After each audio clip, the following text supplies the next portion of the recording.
It is high time for France to lift its knee off our neck and put an end to this unjust oppression.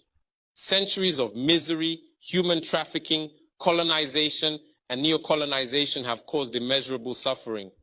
It's time to put an end to this cycle of oppression. It's high time for France to leave us alone.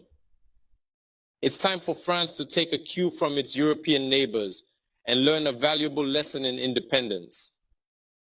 Germany is the leading economic power in Europe, significantly surpassing France, which is ranked as the third or fourth largest economic power globally. Germany does not exploit any country, any colony. I can mention Italy, I can mention Spain, who had colonies before, but who do not exploit anyone, who do not interfere, who do not impose leaders in their former colonies. On what grounds does France believe it can continue to impose leaders on us and make choices on our behalf? This must come to an end. And the emerging Africa, the African youth, the African elites, and the African diaspora all stand united in saying no, it cannot continue any longer. France's hypocrisy is evident and pervasive in daily life.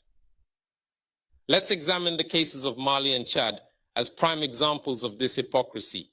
In Chad, where the constitutional process has been interrupted, France applauded and its president visited to officially consecrate the new king's coronation ceremony.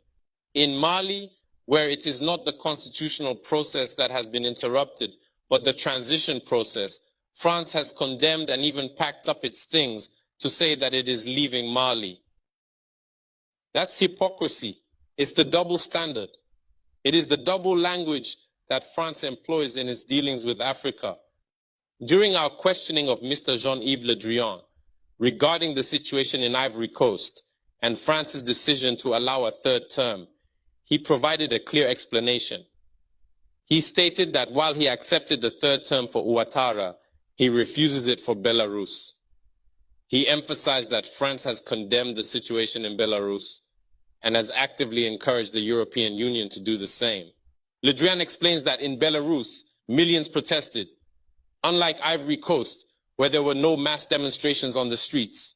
This is how France deals with African issues.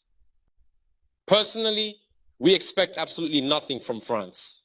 We desire her to cease meddling in our matters so that the people of Senegal can exercise their freedom of choice rather than being influenced by France's selection of a candidate using the tactics we are aware of. We begin by targeting individuals, adorning them with the Legion of Honor or a similar knightly rank, enlisting them in Masonic lodges, and informing them to prepare themselves as they will be next in line. Even the hypothesis that Macky Sall may not succeed, we know who is being prepared by France. This must come to an end.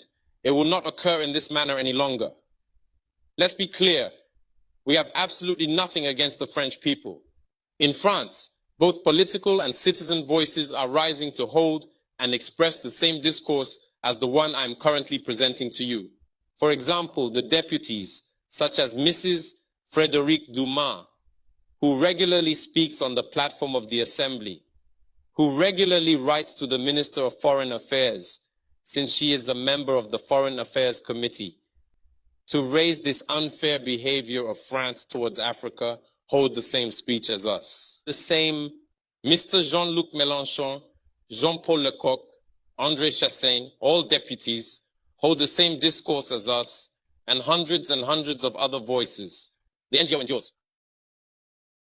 like other non-profit organizations, are doing remarkable work in the same direction.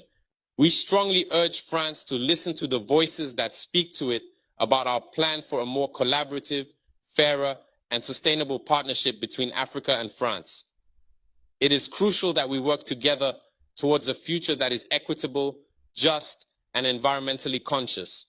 If she listens, I believe we'll have beautiful days ahead in our collaboration together.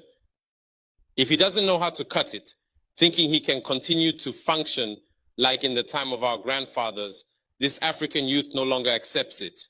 France must make preparations for a definitive break and completely withdraw from Africa. Africa belongs to Africans, not France. She belongs to no one else, neither China, nor the United States, nor anyone else.